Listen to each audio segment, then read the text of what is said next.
Hello YouTube, this is the Bucket coming at you today with my next iteration of the Bucket looks for a new EDC.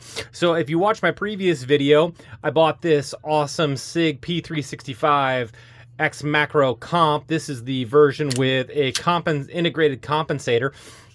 I really liked it. I ended up, the point of impact was a little low and to the right, but when I started to adjust for that, I could get some pretty good accuracy.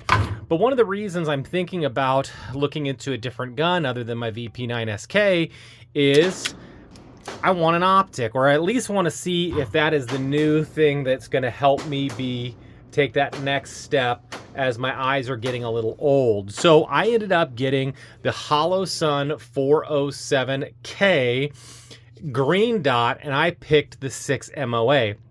Now some people may ask, well, why didn't you go with a 507? Why didn't you go with a multi-reticle system?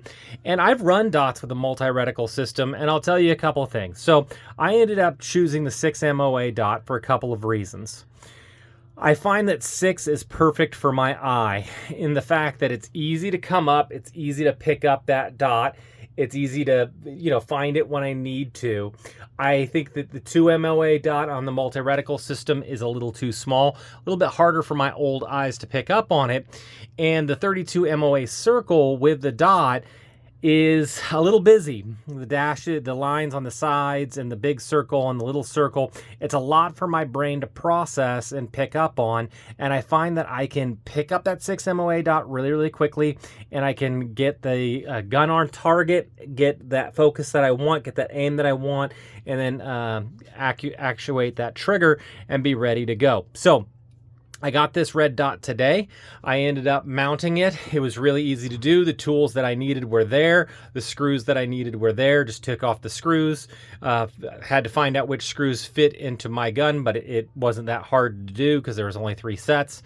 And I like the fact that there was Loctite already on the screws.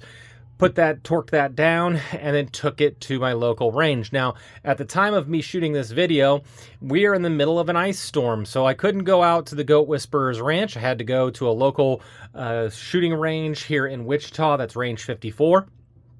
And I decided that I was going to zero this dot in. Now, I had bore sighted it with my Fiocchi bore sight laser, which meant I was hitting my target every single time, but it was shooting low and to the left, and so I had to start adjusting it.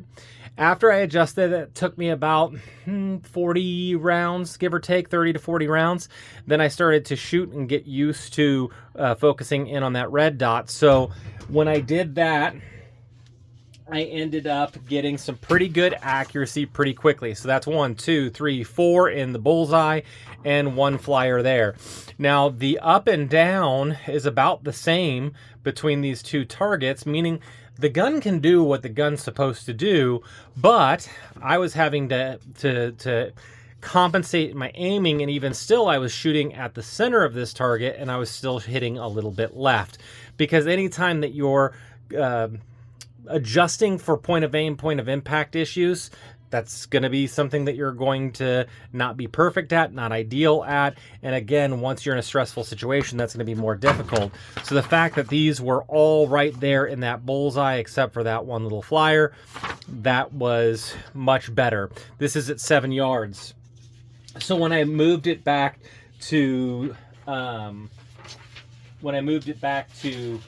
10 yards and shot 10 rounds, I still could hold a really good group. I mean, obviously I had a flyer over here, but other than that, everything was in the 9 circle, and probably 1, 2, 3, 4, 5 were in the bullseye, 2 more in the 10, 1, 2, 3 in the 9, and I had that 1 flyer at the 7.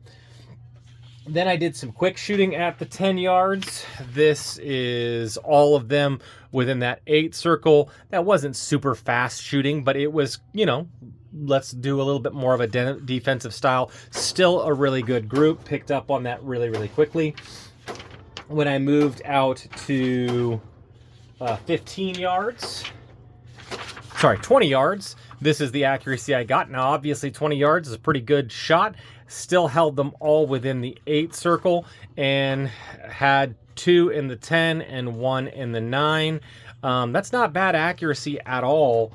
And then when I started doing a little bit of quick shooting, I ended up getting 1, 2, 3, 4, 5, all within the 9 circle. A couple of those were in the 10. I'm very happy with this. Now, obviously, I'm going to need to keep shooting, keep putting rounds down to this gun. This is probably up to around 400.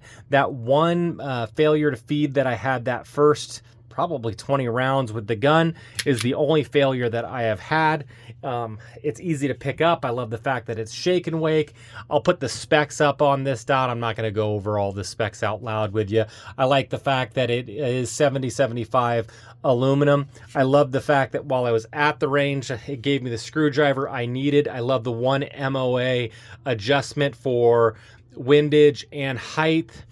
With this red dot, they're going to say that co-witnesses, and technically you can co-witness, and maybe even with a light, you know, you'd be able to pick up on that if your dot failed on you. It's there. Maybe it's not the absolute perfect, but it'll get the job done.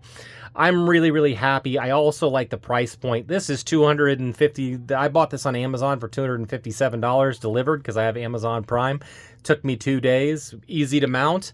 If you're thinking about picking up a dot, and maybe your eyes are, you know, maybe not the youngest and not the freshest, the 407K 6 MOA dot is something that I definitely think you should try out. So thank you guys for walking me through this process of looking about and testing out a new firearm for a possible new everyday carry.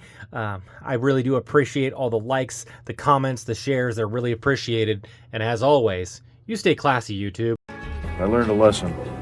Never half-ass 2 things. Whole-ass 1 thing.